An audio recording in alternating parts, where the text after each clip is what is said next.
일본의 후쿠시마 핵 오염수 투기가 과학의 논리가 아닌 힘의 논리가 작용되었다는 것입니다. 2021년 4월 12일 스가 내각이 후쿠시마 오염수 해양 투기를 결정할 때 미 국무성은 동시에 지지 성명을 발표하였습니다. 이후 열린 미일 정상회담에서는 인도 태평양 부상, 신장 위구르 문제, 대만 해협, 센가쿠 열도 등 동중국, 남중국해의 안전보장에 관한 협력이 발표되었습니다.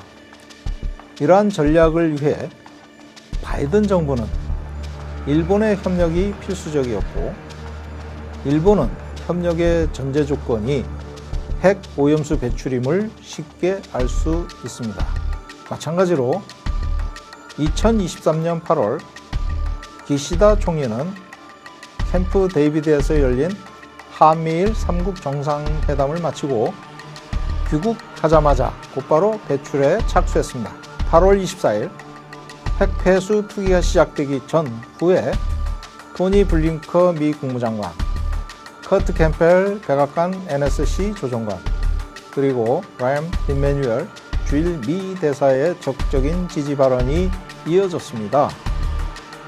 이러한 일련의 움직임은 오염수 배출이 철저하게 일본과 미국의 협력하에 진행되었으며, 결국 미국도 일본의 오염수 배출 협력 요청을 거부할 수가 없었던 것입니다.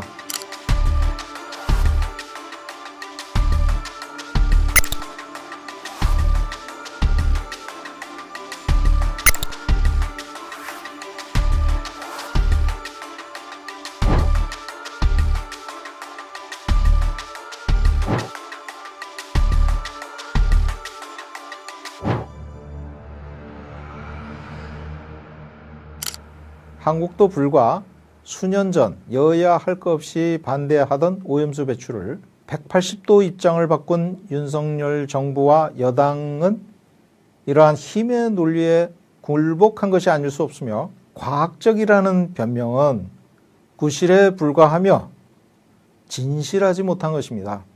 한국 정부는 문재인 정부 시절 오염수 배출에 반대했지만 IAEA가 검증한다는 그런 조건을 받아들일 수밖에 없었습니다. 올해 G7에서도 IAEA의 독립적인 검증을 지지한다는 의견을 모은 적이 있었습니다. 하지만 오염수에 대한 검증은 철저히 IAEA와 일본 간 거래에 의해 움직였었습니다. 상호 용역 계약은 철저하게 비밀리에 진행되었고, 기본적으로 1066개 저장 탱크에 있는 오염수가 어떤 농도로, 어떤 핵종이 어떤 부프로 있는지 전혀 검증을 하지 않았습니다. 가장 중요한 알프스 성능에 관한 검증도 없었고, 시료 분석 자료는 일본이 제시하는 자료를 그대로 보고서 작성에 활용하였습니다. 따라서 배출과 관련된 제대로 된 검증 없이 작성된 보고서가 어떤 의미가 있겠습니까? 과학적이라기보다는 배출을 위한 힘의 논리를 지원하는 형식적인 무책임한 보고서였던 것입니다. 당연히 런던 협약, 유엔 해양법, IAEA의 폐기물 관리 국제법 등 각종 국제법은 물론 우리나라의 법 규정에서 자체 처분을 희석에 의한 배출까지 금지되고 있다는 사실입니다. 따라서 오염수 투기가 과학적이라고 주장하는 것은 힘의 논리에 굴복된 무능함을 알리는 변명에 불과합니다.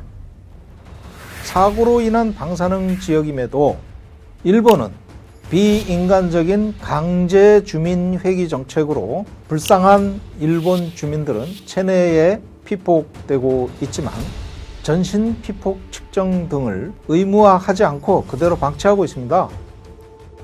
이들이 농수산업에 종사한 생산품들이 오염되었어도 전국을 유통하여 방사능을 오히려 전국에 확산시키는 역할을 하고 있다는 사실입니다.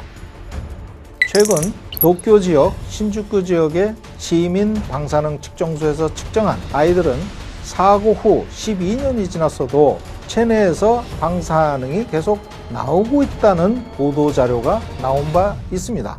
거의 전 지역이 오염되고 확산 추세에 있다고 봐야 합니다. 이들이 생산한 농산물이 언제 우리나라에 반입될지 모르는 일입니다. 우리 농수산업을 보호하고 우리의 국민의 건강을 지키기 위해서는 일본 농수산물과 가공식품에 대한 전면 수입 금지를 적극 검토해야 합니다. 또한 이 조치가 삼국협력체계와 무관하다는 점도 일본을 적극 설득해야 합니다. 삼국협력체계에 의한 힘의 논리로 오염수를 배출하는 것이라면 세계 평화를 해치는 일로 정당성을 가질 수가 없으므로 그 삼국협력체계는 결코 오래갈 수 없음을 정부 여당은 명심해야 할 것입니다.